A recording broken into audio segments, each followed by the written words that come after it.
Consistently, we see magnificent structures that were built in ancient times. We look at the pyramids, we look at Stonehenge, we look at great cities and aqueducts, and many of the things about the construction of the pyramids can't even be explained today. How did they do this? How did they have the technology to do this? So people back then were smarter than sometimes they're given credit for.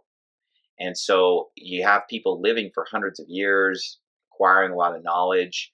And we know that the construction of the ark took 120 years. So in 120 years, you could build an amazing structure. And we don't know how many people he had helping him.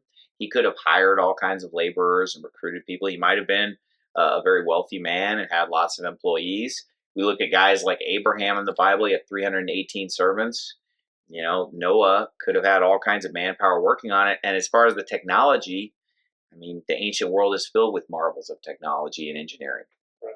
So it's kind of a fallacy with modern science because they think we were stupider back then, Mm-hmm. and then we're gradually getting smarter. But in many ways, they could have been way smarter back then and had the knowledge they acquired. Absolutely. And if you just look at human language as an example, any ancient language you look at is more complicated in structure than modern languages. Languages are getting dumber. So how can you say, oh, well, back then everybody was dumb and we're evolving and getting smarter? Well, then you would expect early language to be a sort of ooga booga, me go there.